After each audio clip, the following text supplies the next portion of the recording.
Hari ini saya akan share satu lagi kaedah yang narsisis akan gunakan sebagai manipulasi untuk make you dengar cakap dia, control you.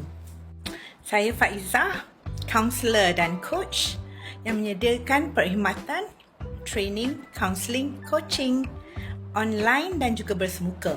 Boleh tengok link dekat bio. Kaedah future faking, menyatakan benda menjanjikan, empty promises yang berbunga-bunga supaya you look forward kepada this relationship dengan dia, supaya you stay dengan dia, supaya you takkan lari daripada dia walaupun how toxic he is or she is. Inilah cara dia menawan you, dia menambat hati you supaya stay dengan dia. Tetapi semuanya ini ialah just lies, just penipuan untuk benefit diri dia in the present. Yang future tu takkan jadi pun, Tok Sah harap lah. Contohnya macam nak beli rumah together, nak bawa pergi umrah, nak bawa pergi vacation, nak berubah perangai, tak cari perempuan lain. Contohnya. Okay? So future faking ni kenapa sangat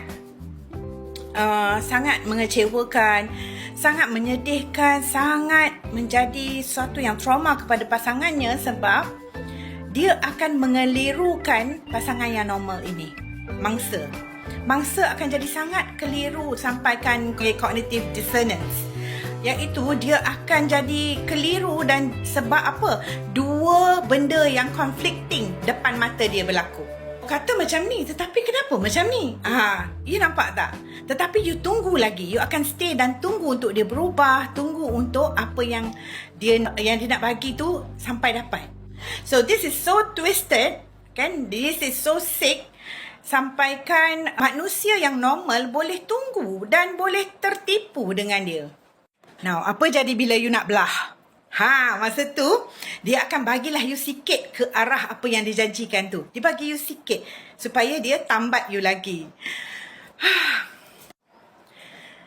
You all yang dalam this kind of relationship, tolong sedar dan tolong sedar. Tu je saya boleh cakap.